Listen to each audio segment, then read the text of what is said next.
so fresh, looking so fresh. When I walk by, breaking their necks. Waiting in line at the team store. Now I'm feeling fly like a condor.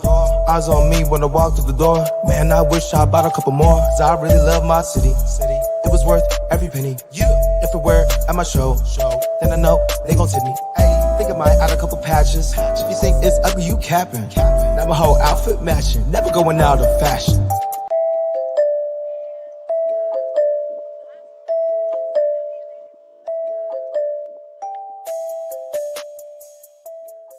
Welcome, everyone. Episode 635, Talking Friars podcast and YouTube show. Ben Fadden with you here, September 18th, 2024. The Padres, they take 2 out of 3 against the Astros here in San Diego at Petco.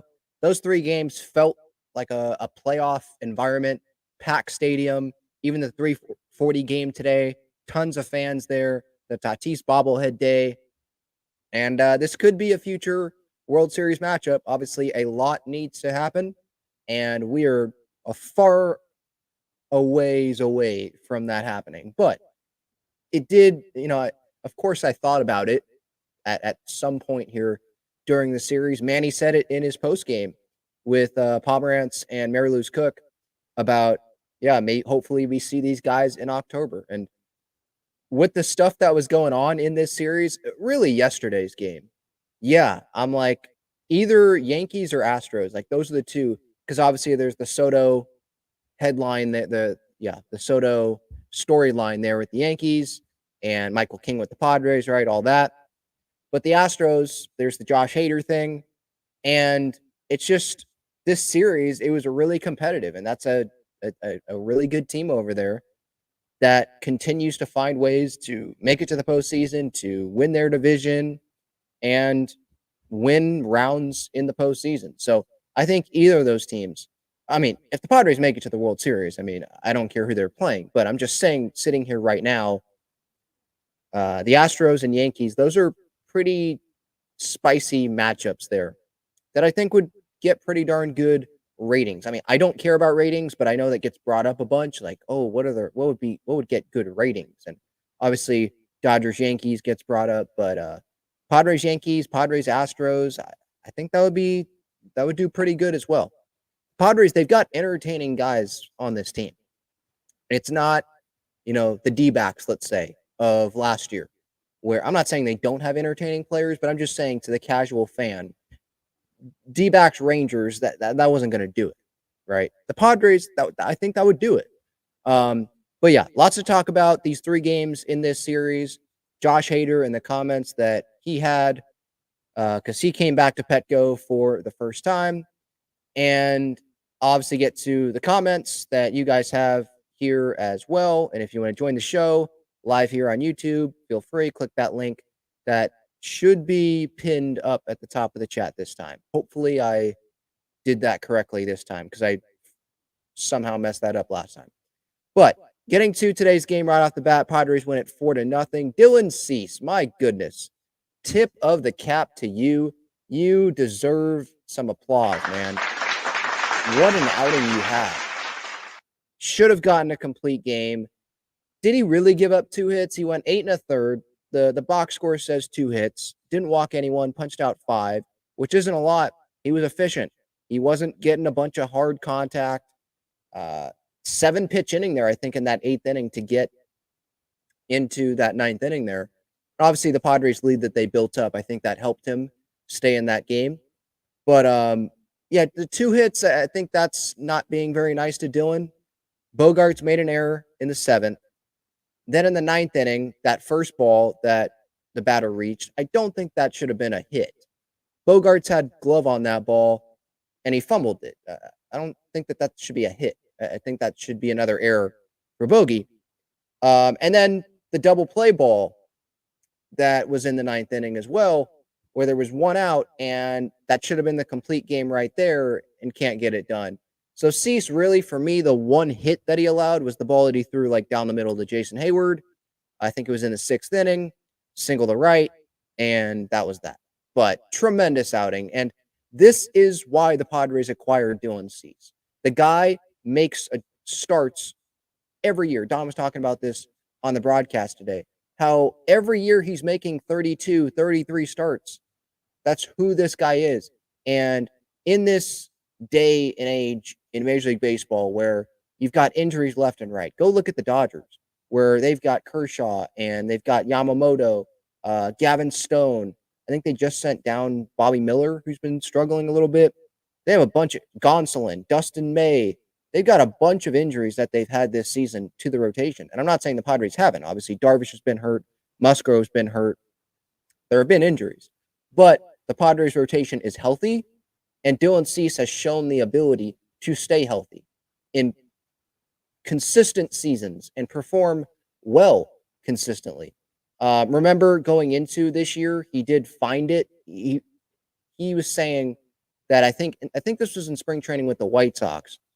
He was feeling better than what he was feeling last year when, Dylan Cease standards last year, yeah, it wasn't up to par. He had a below average ERA plus. His whip was the highest since 2020, highest in a full season since 2019. He only made 14 starts, though, in 2019. But as of now, that is, well, not as of now. He already has over 30 starts. But this will be the fourth consecutive season he has at least 32 starts. And if he makes another, he'll get 33 starts. That will be the second straight season of 33 starts. And so 2021, going back to 2021, 32 starts, 22, 32 starts, 23, 33 starts. And then this year so far, he has 32 starts. And going into today, he had a 115 ERA plus. So that's adjusted to, the league, 15% above league average. And that's only going to go down after today. And this is, again, the Cease that the Padres traded for. They gave up a lot of talent, obviously. Drew Thorpe, you acquire him in that Juan Soto deal. What is he going to be for the Padres? But there was a question mark there. And so the Padres were like, hey, we have an opportunity to get Dylan Cease. We're going and getting Dylan Cease. See ya, Iriarte. See ya, Steven Wilson, although that sucked to see. But see ya, Drew Thorpe. We're getting Dylan Cease. We're doing this. And he's a free agent after next season, I believe. So they have him under control. So that's great. And, I go back to that postseason conversation. I think I touched on this last night about who will be the 3 wildcard starters. It's a great problem to have. You have 4 great choices. Michael King's been the most consistent starter for the Padres this season. And yesterday, he went 7 innings and gave up just 2 runs. You have Joe Musgrove, who I would take over a lot of guys in this league in must-win situations, and he's got the Padres jersey on, especially if it's at Petco. Let's say game 3 of a wild card series. I would be very confident in Joe Musgrove on the mound, that he is at least going to keep you in the game. So you have Cease, you have Musgrove, you have King, and then you have Darvish, who in game 1 of this series had his best start since coming off the IL. 6 innings, no runs, 3 punch outs, just 3 hits allowed. And then you've got the back end of that bullpen, obviously, with the depth there. So I feel like the Padres, they might go the direction of Cease game 1, wait to announce the game 2 starter, and you go with Musgrove if you lose game 1. If you win game 1, maybe you go with Darvish, and then you save Musgrove for game 3. Cease, obviously, you have him on King. King, you have him on the roster. Maybe he pitches in the bullpen. Maybe it's a do or die situation and the starter doesn't have it, so you bring Michael King in to effectively make that start. And then you can have Martin Perez, worst case, start game 1 of a division series if you get past the wild card. That's not the worst thing in the world with some of the starts that we've seen Martin Perez have, and it's not the worst thing in the world considering the depth the Padres have in this bullpen. So the Padres, the pitching, for me, in my opinion, it is in a very good spot.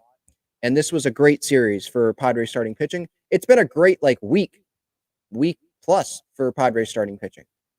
So great stuff there. Tanner Scott ended up finishing this one, gets those 2 outs, those final 2 outs, strikes out Jordan in that 9th, just gave him the heat. Hey, here it is. Try to hit it. Good luck. And then the offense from this game. Manny with a couple of homers. Tatis had a homer. Solano had a homer. Back to back to back in that 8th inning. Tatis, Manny, and then Solano. a bunch of line drive homers as well. The Tatis and Manny homers, Manny's first one, and then Tatis, his only homer, obviously, of today, those were like in the same spot. Line drives, they got out quick.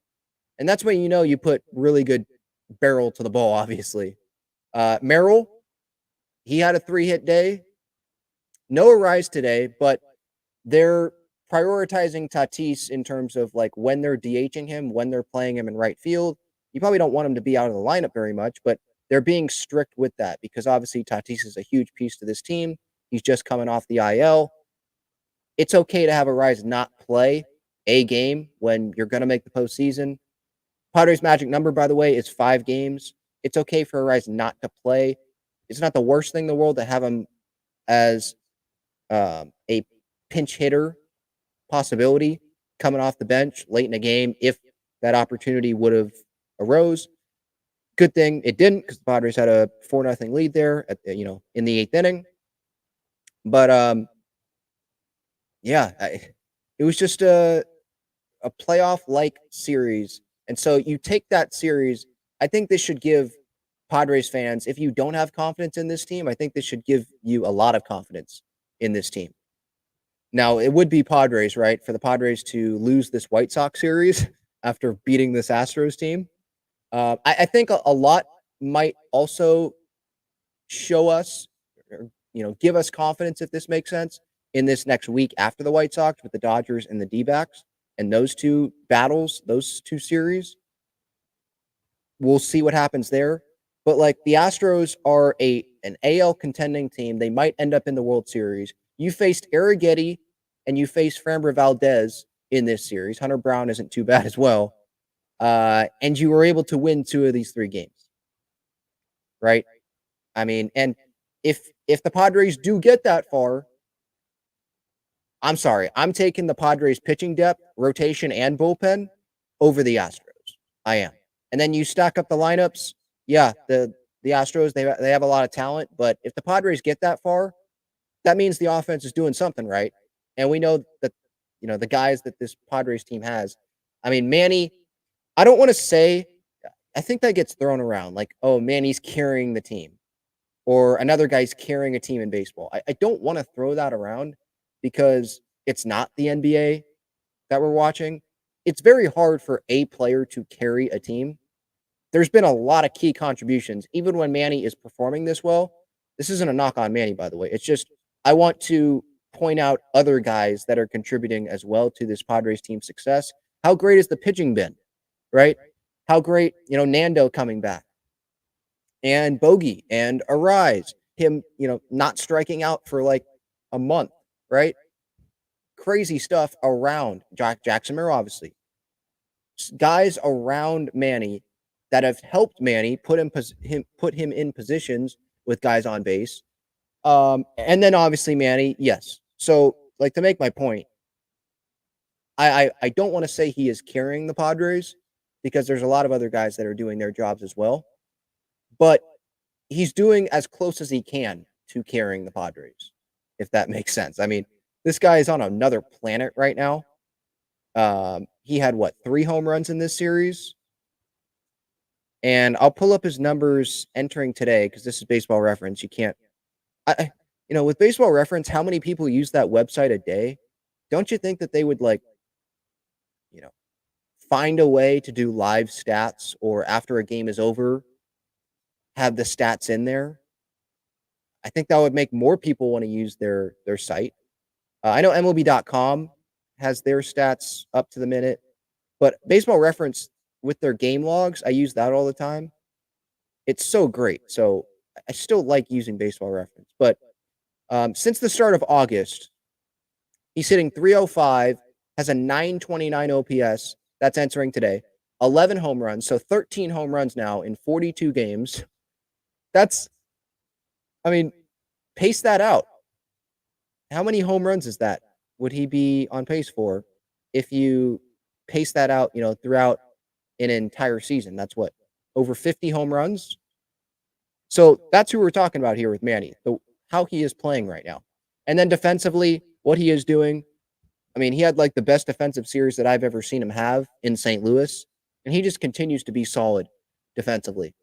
Bregman made a mistake earlier in the game today, and I'm like, yeah, Manny would have made that for sure.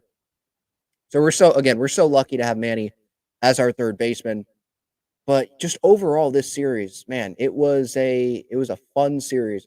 Yes, they lost yesterday, but they still won the series, and that's the habit the Padres have gotten good at this year is winning the series. Maybe they they lose a heartbreaker in the middle game, but they find a way to win the series. Today, only 1-for-5 with runners in scoring position, but they found another way to win it by hitting the long ball. I see David wants to join the show. I don't want to keep waiting too long, so here he is. What's up, David? How's it going, man? What's up? How's it going? Doing good. Well, I just want to apologize for the last time I was on. I don't know exactly what happened. I guess my phone just didn't want to work that day. But you're good. This is take two. So the first game, I mean, it was a solid win. What was that? I think 3-1 because Profar hit that go-ahead home run. Yep. Arraez striking out. I was watching the game live on MLB.com, right? And the amount of gasps I heard in the audience in the stadium was astounding. Like, everybody was so surprised that he struck out. And even I was surprised. I was like, there's no way he just struck out. Like, yeah, it's crazy. Like we need to appreciate Luis Arraez and what he is doing. I think there's some that I see on social media, and I'm not saying these are Padres fans, but just some fans in general that are like, oh, he's just a singles hitter. He's a one. I saw the other day, someone said Arraez is a one-tool player. Like, that's all he has. And I think that's fans that want Luis Arraez on their team, and they're just mad salty that he's not on their team. Because if he was on their team, I don't think they'd be saying, oh, he's a one-tool player. I think they'd be appreciating the heck out of him. And I think that's what Padres fans need to do with just the numbers, right? And Kevin Acee, I think, put this in his Padres Daily newsletter that I put on Gaslamp Ball the other day. 1 second, I'm pulling it up here. So no strikeout streak. No strikeout streak had gone as long as Arraez in 20 years. He is going to win his third straight batting title, and 1 in the AL, 2 in the National League. Lowest strikeout rate of any qualified batter since some guy named Tony Gwynn is what I wrote. In 1998 is what he's on pace for.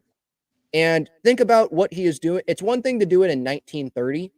It's another thing to do it in this day where he's probably not facing the starting pitcher 3 times for most nights. Or maybe he does, but that pitcher is trying to find different ways to get him out, and he's attacking him differently. He's not attacking him the same way for the most part every at-bat. And then when the bullpen comes around, he's got guys that are routinely throwing upper 90s. That's not anything rare anymore. Some guys are hitting 100, and then they've got nasty breaking balls as well. I mean, the Spencer Arrighetti pitch that struck Arraez out, that's what he's getting from the bullpen. And then there's, fastballs that are running away from him at 98 to the outside part of the plate. And he makes his job harder sometimes when we're talking about the strikeouts because he swings at pitches that are outside the zone a bunch because he's just trying to protect and put the ball in play. He doesn't want to strike out. So sometimes he expands that zone. So it's just so incredible what he is doing.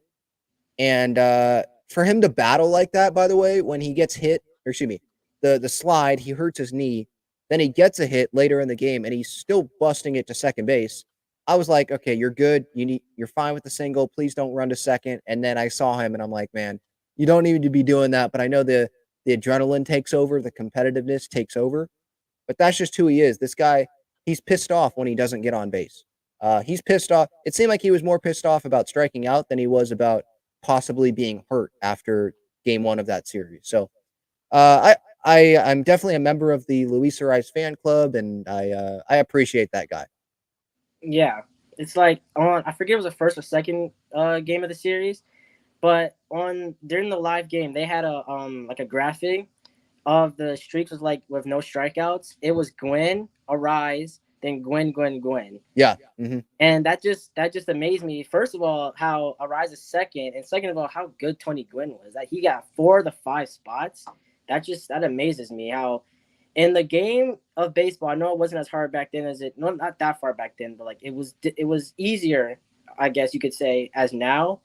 It's still astounding how didn't strike out that many times, and he had 4 different streaks that are in history, and Arraez had the number 2 spot. It just amazes me how they do it. Yeah, it's crazy. Especially like I know it's their job, right? So like if you compare it to another job in another industry and you had Luis Arraez or whoever, I don't care who it is, a major league player, go put them in an office workspace or something and say, hey, you do this at a high level, the hardest job, go do this. And they might have a harder time at doing it. And we go in there in the batter's box and we have no shot at what they're doing. I understand that, but like it's still crazy how these guys are able to do this. When you see those camera, I love the like umpire cam or behind the plate, field level, and you really see the velocity and you really see the movement and you really because on TV sometimes it just doesn't show, it doesn't do it justice how hard it is. But when you're at the ballpark, even really like regardless of where you sit, you can tell like how small of a chance, like how there's just not a lot of time for the Padres hitters in general to react to what they're seeing. And it's just this is the day and age of the velocity and nasty stuff, the spin rate. It's just so hard to do. And so I have so much respect for these guys that do it. And someone like Manny Machado, a rise that makes contact, but then Manny, who is having a 900 plus OPS the last 2 months, and he's battling a finger issue, and he's coming back from elbow surgery. It's incredible. Yeah, speaking of Manny Machado, the second game, I'm not mad because you're gonna lose close games. Like you're not just because we're on a crazy hot streak doesn't mean we're not gonna lose. A game here or there. It's sports. You're gonna lose. You just gotta deal with it. And that Manny Machado home run, that was so hype. But the important part is that we weren't able to come with the win. Again, like I said, I'm not mad. It's like a playoff series. It's like we win the first game with a wild card, and then we lose the second game. We still have the third game, which we won today. And it was, I don't know, the second game was just hype, even though we lost. And the third game was even more hype. I forget. I think it was during when we went back to back to back, which is insane. I was literally jumping up and down. Yeah. Because I don't think I've ever watched that. The audience or like the crowd were chanting. It was like magic. I don't know. Like I don't know what it is. It's just we were so hyped and we were so into it. And what I love is, and I've said this before, I think, but the teammates' appreciation, the love, the joy that they get from seeing their teammate have success. Like you see Manny homer, you see Tatis homer, you see Solano homer, and who's first out there, right? You see Manny and Tatis right there celebrating with Solano. You see today, Cease comes off late in this game, and he should have been a complete game, but he walks off, and first guy top step is Fernando waiting for him, and then everyone else in the dugout. Like this is a real team, and I know I've said that countless times this year, but it's so refreshing that this is the Padres team that we're getting to see this year off of last season. It's just when you have a positive energy as an individual, and then there's other guys that have positive energy around you, I think it makes it very much easier, not very, because it's a long season, but it makes it much easier to come to work for them every day and enjoy what they're doing. Winning helps obviously too, but just to keep the spirit up and keep the energy going to get through this season. And, when you're pulling for each other like that, I think that's where some of the comebacks come as well and where it makes it believable because no one's giving up. Everyone's in it together. Everyone's there. It's a team. And I think that can bode well, come postseason time. It's not going to be like first time this has happened this season. It's not. Yeah. And like Don and Tony said, this could, say with a grain of salt, knock on wood, this could potentially, and I say potentially very strongly, could be a World Series matchup. Yeah. And the fact that we won the series in the way we did, a World Series matchup would be more than 3 games, obviously. But the way the series went, I think if there was a World Series matchup, we would definitely 90% of the time or 90% win the World Series if we face the Astros like this series. Because I mean, even though we lost the second game, we still played like a World Series team this entire series. Yeah, it was close the whole way until it was 4-0. Late in this game for us. But yeah, the Astros, they're a good team. But the Padres are a really good team too. So it would be a really interesting matchup. I think, like I said earlier, I think it would do well. I think it would be popular amongst baseball fans to see these two teams square up. Yeah. Anything else? Yeah, I did have a question. Is there an update on Han Kim? Nah, I think the last one I heard was he was back to throwing, but he's still not throwing across the diamond full 100%. I'm not even thinking of, you bring him up. That's the first time I've thought about Ha-Seong Kim since we hear any updates. Like, I'm not even thinking about him returning. For me, it's Bogarts is at short, Crony's at second, who's been doing pretty darn good at second, by the way. Solano's at first, Arraez is DHing, Tatis and right, all that. That's just how I'm thinking. If Kim comes back, he comes back. But I'm liking the way that this lineup looks. I really do. I really like where this lineup looks. And, of course, there's some fans that want to be the Debbie Downer and they're complaining about Crony. And yeah, Crony's not doing great. But I think you have to watch the at-bats as well. And sure, some of them aren't great. Some of them don't result in great things. But there's also some where he hits a ball right up the middle and it gets caught. That's nothing against him. Like, he did his job there. The other night, Manny, that last out, Manny smoked that ball over 100 miles per hour, I think, and it hit off the mound. What are you going to do? So for me, having Crony at the bottom of the order, I saw someone ask on, it was either the YouTube comments or it was on social media about, like, what do you do with Crony? It might be a hard decision. I'm like, no, it's an easy decision. He's in the lineup. He's just down at the bottom, but he's in the lineup. He provides value at second base.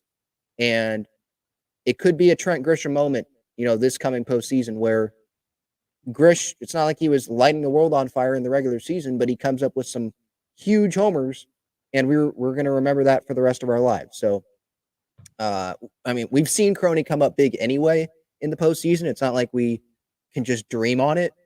We've seen it. So it's there. But yeah, just have him at the bottom of the order. And when you have a lineup, like, let's talk about yesterday's lineup, not today because Arraez wasn't there, but Arraez, Tatis, Profar, Machado, Merrill, and Bogarts before you get to Cronenworth.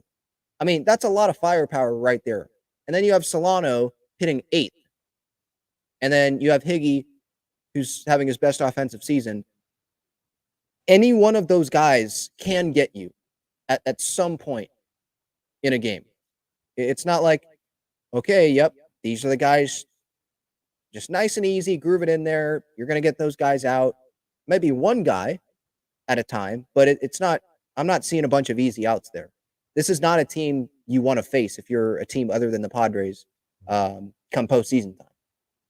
Yeah, and that's the thing about Cronenworth is, like, yes, he's not getting the results, but like you said, if you're watching the at bats like we are, he's not. It's not like he's like totally in a slump. Because he's hitting balls hard, left and right. Except they're just finding gloves and stuff. But like, here's the beauty about him being moved down in slipping spots with Merrill. Like you said, there's a lot of firepower ahead of him, so he doesn't need to do, I guess, all the extra stuff or like be the most clutch player on the team when he has the guys ahead of him that will do that job. All he needs to do is just get on base. Yeah, no, I agree for sure. All right, thanks, David. I appreciate the time, man. Thank you. Thanks for coming on. Yeah, have a good one. All right, let's get to, I already hit on today. Yesterday, that was wild. 10 innings. I already gave my post-game reaction, obviously, on YouTube last night. But, a lot happened. A lot to go over in this game. I thought Michael King did his job. 7 innings, 2 runs. I'm going to take that. 7 punchies. The John Singleton double, that was a bloop single, whatever. Pena ground out. So 2-0 Astros lead, but then bottom 6 comes around and Manny homers, thanks to the terrible home plate umpire from last night. What's his name? Brennan Miller? Yeah. Bad call, calls a strike on ball 4. Manny stays in the box. Manny then homers, which that was an electric atmosphere. It sucks that the Padres lost that game because that would have been one of the best wins of the season for the Padres, for sure. Considering everything that was happening there late in that ball game last day. It was crazy, everything that happened. But yeah, Manny just takes that pitch. By the way, Manny's home run today, the second one, go freeze it at contact. How did that ball get out? That's how strong Manny is. That wasn't a fastball at 100 that, the velocity did everything. That was crazy that he hit that ball out. So Manny tied it there 2-2 in the bottom of the 6th. Top of the 8th, though, Alex Bregman,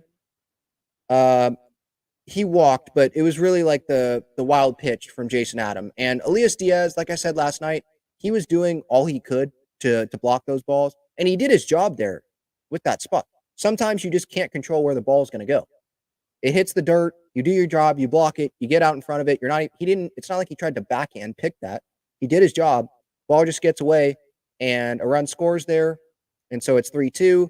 But then Josh Hader comes in the bottom of the 8th, and it's like, of course, it's for a 4-out save going in. Petco boos the heck out of him, deservedly so, rightfully so, and I'll get to more of his comments here in a little bit. But there was the delay because the umpire screwed up, and it was just what do you call it? It was not a ball. It was a disengagement. And so Hader, he's waiting around. Schilt ices him more, which I loved because I had nowhere to go. But Hader, that's just more time since he threw that, or since he was warming up coming out of the bullpen. So Hader's ticked off. He's rattled, and he throws a wild pitch. Tatis scores from third. Great bunt, by the way, from Profar last night. I think that's what it was to get him over. So tie game. We go to the top of the 10th, because it was wild there in that, I think it was the 9th inning, right? Where the Padres, they had an opportunity there. I'm going through the 9th inning here real quick. Yeah. So the top of the 9th, Altuve gets ejected, and he shows his feet, which was interesting. Was not thinking I was going to see that. That was a foul ball. Like I said last night, I don't understand why that's not reviewable. Like, it should. Imagine the World Series can be swayed one direction if Jack Samaro fouls the ball off his foot and the umpire calls him out, like the Altuve situation. How pissed off would we be, right? So I understand Astros fans. I understand Altuve being pissed. I thought that was hilarious that he took his sock and cleat off. Like, that was must-watch TV. And it was must-watch TV, the whole Hader thing, and then that, and then the bottom 9th comes around. I'm thinking of the 10th because there was 3 up, 3 down. Hader did his job there, but he didn't do his job because he allowed that run in the 8th inning. But top of the 10th comes around, and Kyle Tucker contact. I don't think he strikes out a bunch. Runner on second, obviously, or runner on third because Jordan had the ground out.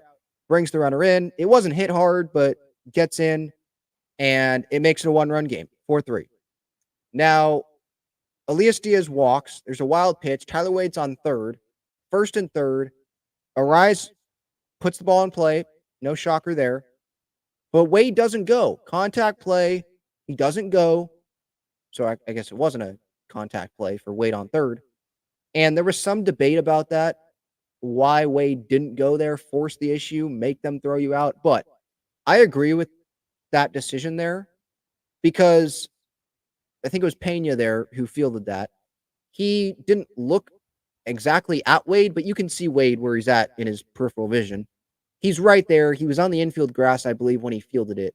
You have Tatis, and you have Profar, and you have Manny coming up next with 1 out and a runner on third. They've got to get that run in.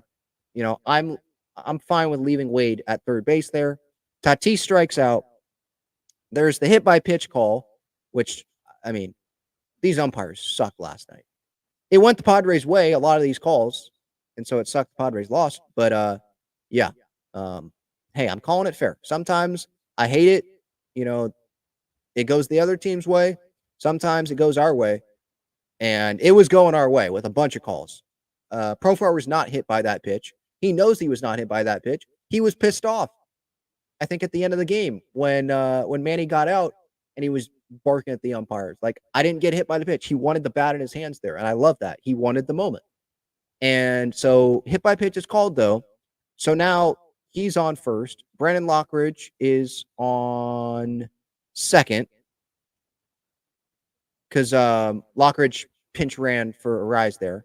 So now it's bases loaded. I mean, talk about a situation that like you dream about, right? In your backyard, bases loaded, 2 outs, 1-run game, and it's Manny up at the plate. Like, this is what we want, right? The guy that has been super hot, he is up there at the plate for the Padres in a bases loaded spot. And he does his job. I'm sorry, he did his job. I know he got out, and in a results-based business, I guess he didn't, but no, he did. You can't control where it goes off the bat. You can't control where the Astros were playing him up the middle. You can't control that. He hit the ball hard. I think it was over 100 miles per hour. I think it hit the mound. And it was a good play by Kessinger there at second base, who was only in the game because Altuve got thrown out. But he makes the play, and the Padres lose 4-3. But it was just a must-watch game. Must-watch television. If you missed it, hopefully you enjoyed watching the condensed game, watching the full highlights on YouTube or on the MLB app, or maybe you went and watched it back. That was a fun game. Hunter Brown goes 6 innings, 2 runs for the Astros. King goes 7 innings, 2 runs. These last couple of days have been tight games, good, entertaining games if you like pitchers duel there. Sometimes, Don was talking about it on the broadcast today. Sometimes those pitchers, big matchups, like going into today, right, or going into the series, it was Cease Valdez. That was, for me, was like, okay, that's the must-watch matchup. And sometimes, a lot of the times, actually, it doesn't live up to it, but it did live up to it. Today, definitely lived up to it. Yesterday was a good pitching matchup. So, yeah, overall, it was just a fun series. And I'm glad the Padres took it. Game 1, winning 3-1, Manny had that double right off the bat there in the first inning, makes it 1-0. Merrill with the homer, his 24th on the year. A bunch of homers to center field this year for him. And obviously, I've talked a lot about how impressed I am about him and how much I just love that guy.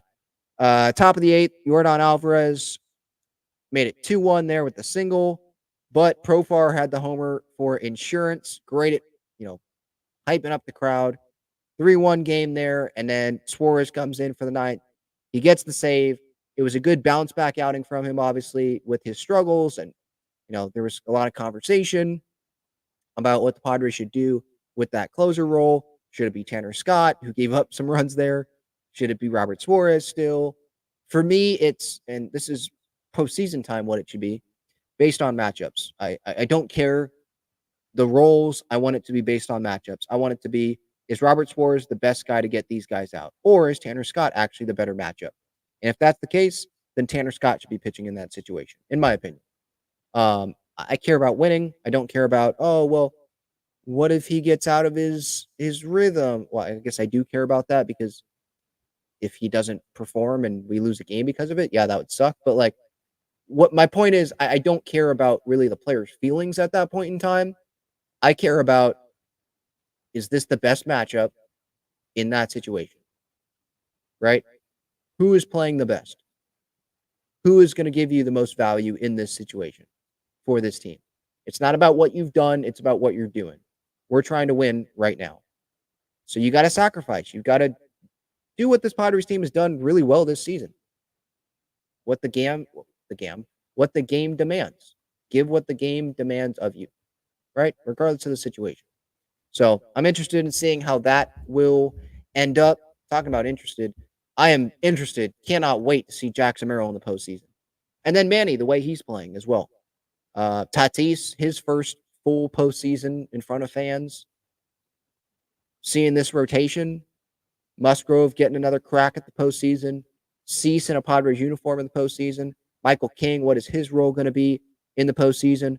Mike Schilt trying to get to the World Series. Obviously, wasn't able to do it with the Cardinals, but had that postseason experience. But his first postseason as a Padre, as the manager, I should say.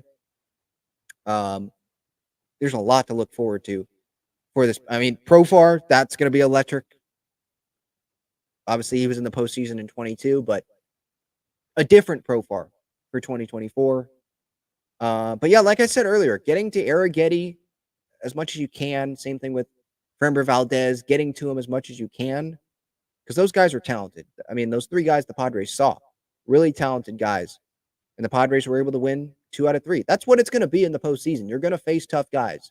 So this was a good test, and the Dodgers series is going to be a good test. I think the D-back series is going to be a good test. We'll see what happens with the White Sox. That's not postseason, obviously. That's the farthest away you could get from the postseason with that team. But yeah, postseason can't get here soon enough, right? I know we need to enjoy, and I am enjoying. Like, I enjoyed the series, but I know the magic number is 5. These guys, they're going to say, like, they're not thinking about the postseason, and it's just day by day, and that's their mindset. That's what their mindset should be, because the job isn't finished technically, but a lot of bad things would have to happen for this Padres team to not make the postseason. My mind is just postseason, wild card series at Petco Park, sold out. Hopefully 2 games, not 3, and the Padres can just go to the division series. As of now, I think it would be the Phillies and the DS if the Padres were to make it, and then it would be the Dodgers if the Dodgers were. And that's not even a guarantee. Let's be honest. With that Dodgers pitching staff, that is not a guarantee that they get past the division series. Even with a pitching staff. I mean, we saw it the last couple of years. So, we'll see. I did want to get to the Josh Hader comments. He obviously returns to Petco, and he was someone that, I don't know if you want to say fake embrace the booze, but he was acting like he was loving the booze, and how Padres fans he was rent-free in, Padres fans' heads. And it's like, for me, I disagree with that, because were we rent-free? I mean, it didn't seem like you were doing so great that first pitch that you threw, right? If it was rent-free and there was no worry in your mind, wouldn't you have dominated the entire time last night? And I think someone that says, I love the ballpark, love pitching here, I love the booze, living rent-free is always a good time, which is what he said after yesterday's game. Someone that says that, I feel like they're saying that to put on their tough guy face. There's some athletes that I truly believe, like, yeah, they love it. But does Josh Hader really love being booed at Petco? I'm not so sure he really loves that. Now, Astros fans, you look on social media, they love the guy, obviously, because he's their guy, and they paid him, and he's going in, attempting 4-out saves, keyword attempt. But yeah, I'm just saying this. I am happy that Hader's no longer a Padre. And before the series started, he had a quote to Jeff Sanders saying, obviously, a lot of people think the 23 year where I didn't go multiple innings put a damper on their perspective on me and the hard work. Hader said Monday afternoon in front of his locker in the visiting clubhouse, but at the end of the day, I put in everything I had, gave the team every effort I could to put us in a position to make the playoffs. But again, it's a team sport, so at the end of the day, if they think it falls on me, that's just what it is. Let me be clear, it is a team sport. Josh Hader is not the only reason why the Padres missed the postseason last year. But he is a significant reason why they missed the postseason. They missed the postseason by 2 games. And you're telling me that if Josh Hader made himself available for 4 outs like Robert Suarez has this year, that he wouldn't have been able to close down some of those games and the Padres wouldn't have gotten at least a couple more wins? Come on. I think they would have. And he would have helped the team. This is BS. I put in everything I had, gave the team every effort I could to put us in a position to make the playoffs. No, you did not. You didn't. put you in a position 2 games out. You did not go more than 3 outs. There are relievers like Robert Suarez that are going more than 3 outs, like yourself this year, Josh, that are trying to put your team in a better position than you did last year for your team to go make the playoffs, to put your team in a position to go make the playoffs. So you can say that all you want, but Padres fans don't believe you. And we have a right to still be pissed off about it because that was the last year of Peter Seidler. That's a year that we're not going to get back. That was the last year of, I'm sure, countless Padres fans. And we thought we had a really good shot going into last year. And you were one of those guys that was me over the team. And I get it. He got the money, and that's a lot of money. And especially as a reliever, you may get, that's going to be like his one crack and at the Big Apple, all the money, right? And what the whole arbitration process that he went through with the Brewers and all that, I get that part too. But sitting here as a Padres fan, how much did the Padres pay Josh Hader last year to pitch for them? Millions of dollars. And by the way, they settled in arbitration. They gave Josh Hader what he wanted last year in 2023 with those numbers, right? He got $14.1 million to pitch for the Padres last year. That's more money than we're going to see in our lifetime. So for you to sit there and lie, in my opinion, and for you to not give it your all and not make yourself available for more than 3 outs and have these Hader rules, I'm sorry, us Padres fans, we cannot relate to you, dude. We can't. So, yes, we have a right to still be pissed off. And if the Padres don't win a World Series this year, guess what? We're still going to be pissed off because we can never get 2023 back, right? The only way we're probably not going to get pissed off when we think of Josh Hader is if when the Padres finally win a World Series. Then we can be like, all right, we have a World Series. There we go.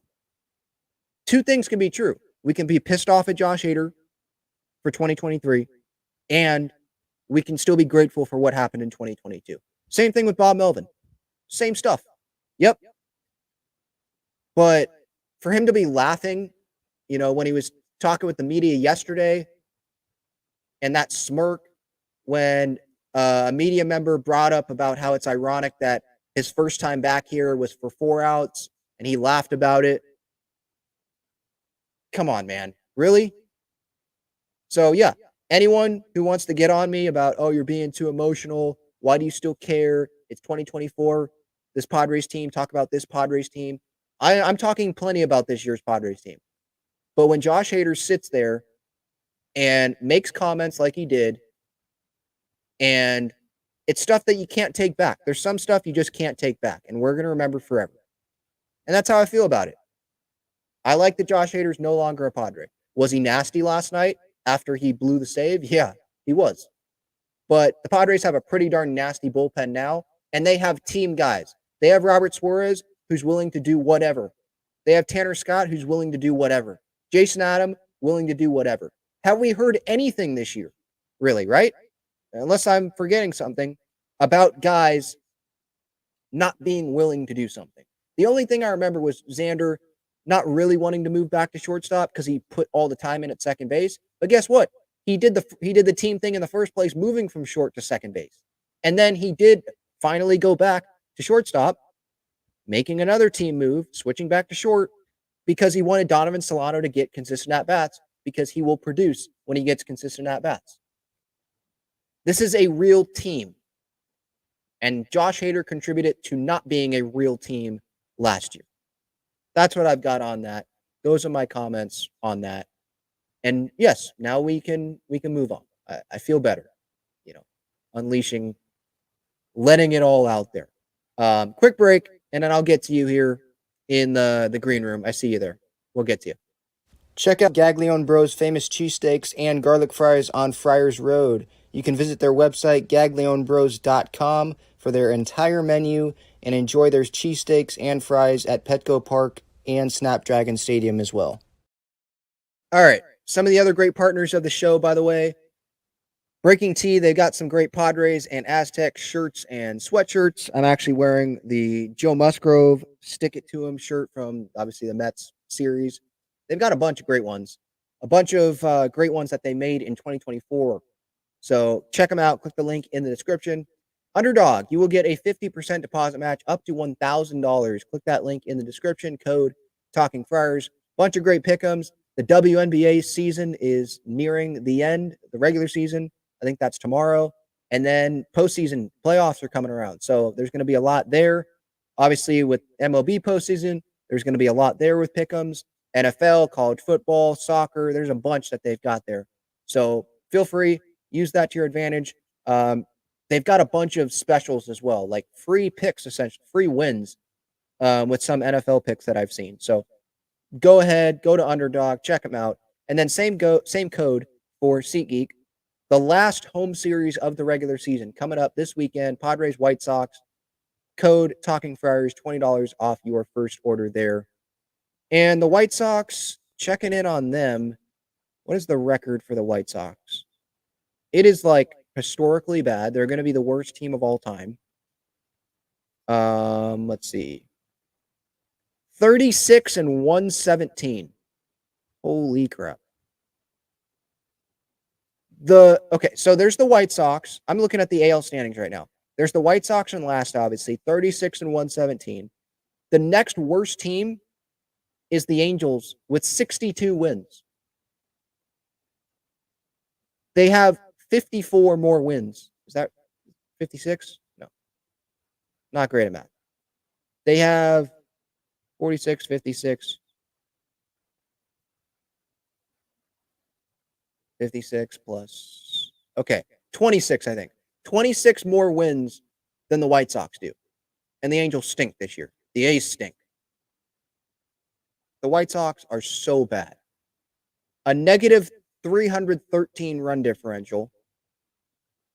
On the road, they're 16-59. Mike, is Steven Wilson still on the White Sox? I feel so bad for him. This dude thought he was going to be on a postseason contender, and then as they're going to Korea, no, you're going to the White Sox. Holy cow. Maybe he should get a World Series ring if the Padres get there, or if they win it or something. Can someone hook him up with something? I mean, holy cow. Because I liked him. I had nothing wrong with Steven Wilson. But yeah, that's coming up. Padres, White Sox. We'll see what happens there. If they lose that series to the White Sox, I don't even know if I'd be pissed off because they're going to be in the postseason. But I think I would just laugh, to be honest. I don't know what I would do. But let's bring on Statner Baseball here. He wants to join the show. Do you hear me? What's up, man? You got Hey, me? man, how are you? I can join you. Good. I can't Oh, you're cutting out. really I don't know if you're from the Pods, honestly. Don't worry. Like, it's fine. Phone's in the cup holder. No worries. Driving safe. All right, go ahead. But I'm glad they took the series from Houston. That's always the goal. You know, you got to win a series. And the way that they did it, too, is, to me, like, the biggest part. Your pitching stepped up when you needed it the most. I thought Dylan Cease was going to get the shutout today. I could already see the headline earlier today, and I was like, oh, wait. It didn't happen, but that's a team win because, the bullpen's gassed, so you need him to go long. And what does he do? He almost throws the whole game for you, which is certainly helpful. And I'm just really glad how the series turned out. It was a tough team. I will say yesterday was the first time I found myself genuinely slightly irked by the result of a game in a while. That just says how well they've been playing as of late.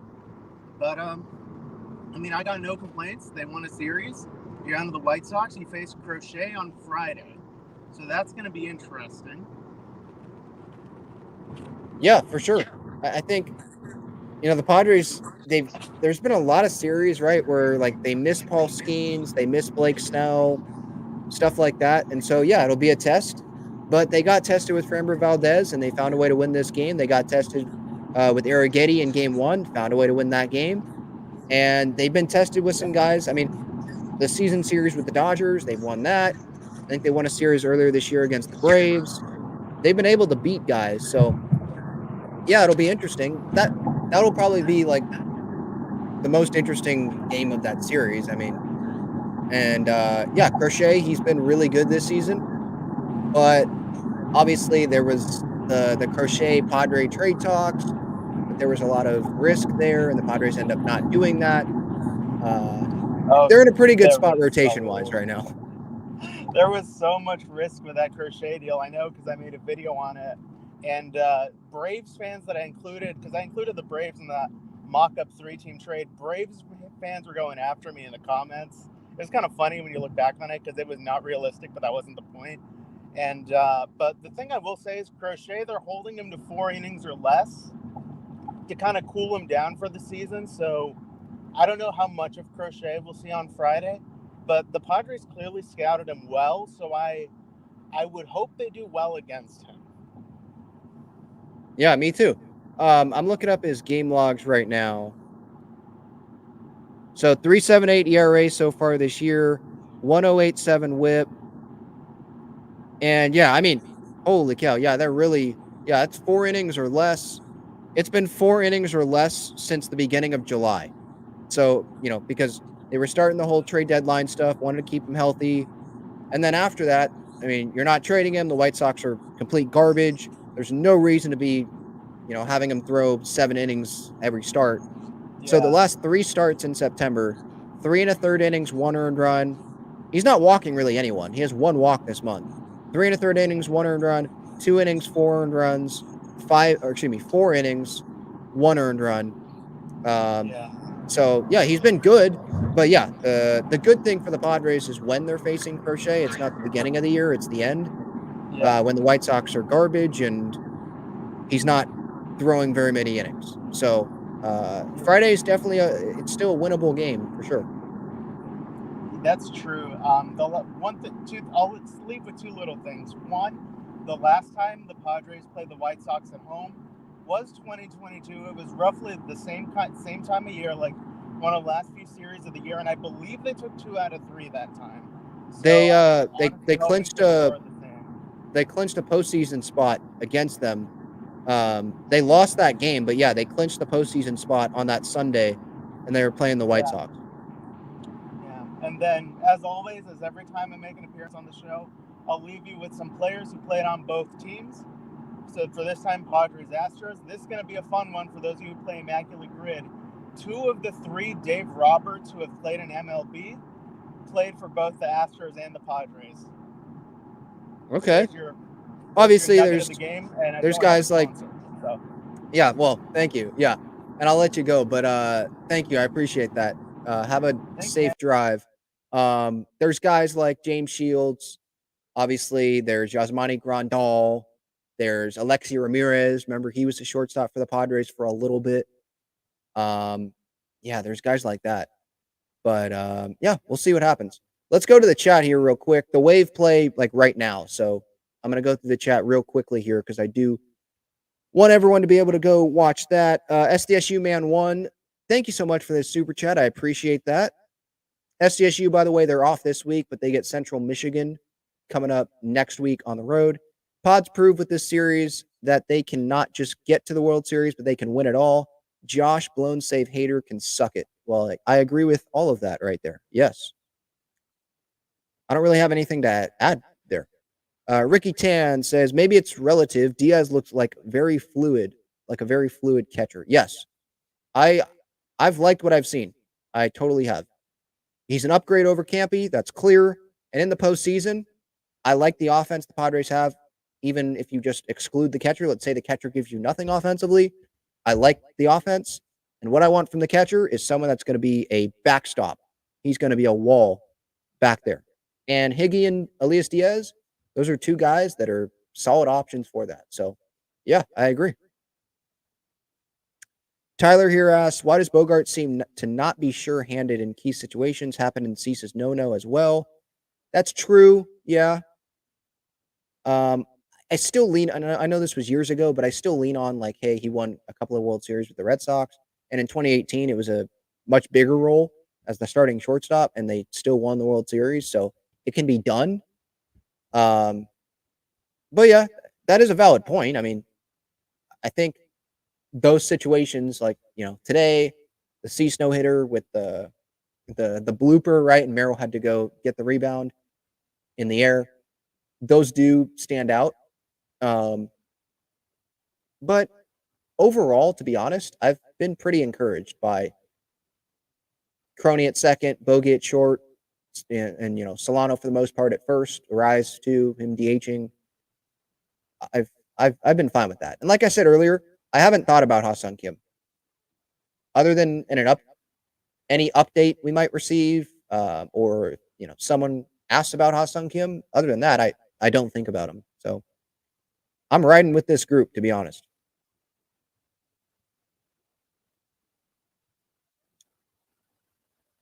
Can we trade Xander, please? No. He's not getting traded. He is a long-term deal. No one's taking that contract.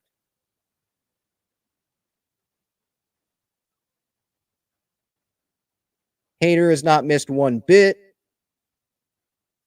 I think maybe he's missed a little bit because it's still a nasty arm to have, but I'd much rather have the bullpen that we have right now with all of these guys being team first, willing to do whatever, even Robert Suarez. So mostly I agree with that point.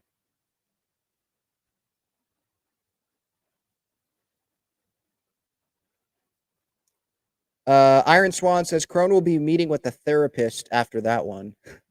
I mean, it's been tough, He sometimes bad at bat, strikes out, or weak contact, but then there's sometimes where it's a liner right up the middle and it's hit right at someone. There's nothing you can do about it. He has stung some pitches, and they're just right at guys.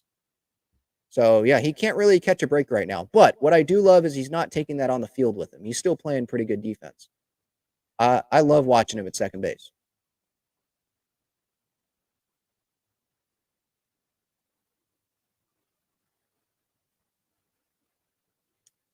Jay says, I still think we should have won last night. Definitely could have. I mean, they had a bunch of opportunities. What'd they go? 1 for 9 with runners in scoring position. They left 8 guys on base. I mean, the Astros, though, they went 2 for 15, left 9 on base.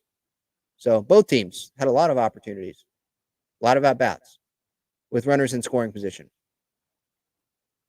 And some of the things just didn't go the Padres' way. The umpiring went the Padres' way, but like the balls in the dirt, right? There was, when Tyler Wade was on third, ball gets to the backstop and goes right back to the catcher. Some of the uncontrollables, right? The Elias Diaz, the pick, or not the pick, but ball in the dirt, Jason Adam, that was like the third time in that at-bat, or in that inning, definitely. And he goes, does the right thing, blocks it, and it just gets too far away from him. You can't do anything about that. So some key spots there just, didn't go the Padres' way with a guy on third. Sucked. They definitely could have won that. Could have swept. I agree with this one. Diabolico. Shout out to the starting rotation over the last 5 starts. They have been amazing. I mean, we can go back to like the last 7 because I don't think Michael King pitched that bad his last time out in Seattle. He didn't go deep, but I don't think it was terrible. I think it was 5 innings, 1 earned run. But yeah, getting a lot of innings. And today was big because back-end guys, I know Tanner Scott pitched, but the Padres did not want to use Adam. They did not want to use Suarez. Those 2 guys had pitched 3 days in a row. Suarez had thrown 19, 8, and 12 pitches the last 3 days. Adam had thrown 11, 11, and 22. Scott had a day off yesterday, so he was available today. And then there's a day off tomorrow. But, yeah, Suarez and Adam were not going to be used today. So that was huge for Dylan Cease to be pitching into the 9th inning and how efficient he was. That was great.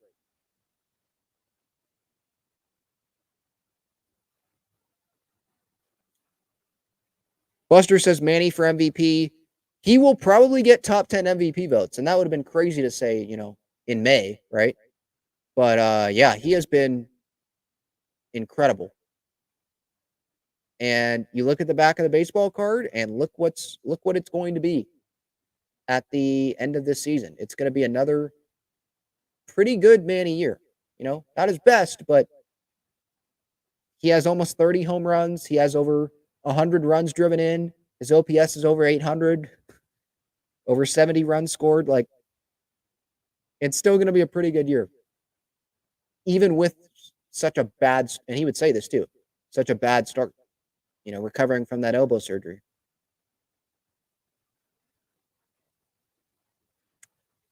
Chad says, so many fans are so uptight, way too serious. We're passionate, for sure. I agree with this, Chad. This team is effing special. It sure seems like it. I was on another show today. I don't know when that's going to come out, but I'll probably retweet it when it comes out. But just, yeah, I pretty much mentioned that too. Like, this team is special. It's a real team. And I feel better even this year than I did going into 2022. Even with all the moves they made at the deadline that year, like, I feel better about this team than I did going into the 2022 postseason. Now, baseball, we may get bounced in the wild card series, but I feel really good. Yeah, magic number is 5, Eddie. 5 games. So I believe what that means is, and I tweeted this out. So a combination of 5 Padres wins and Braves losses gets the Padres clinched, because the Braves are that last team out, first team, however you want to say it. They're that 4th spot, while the Mets, D-backs, and us are the 3 wild cards. So I think that's what that is 5 of those combined.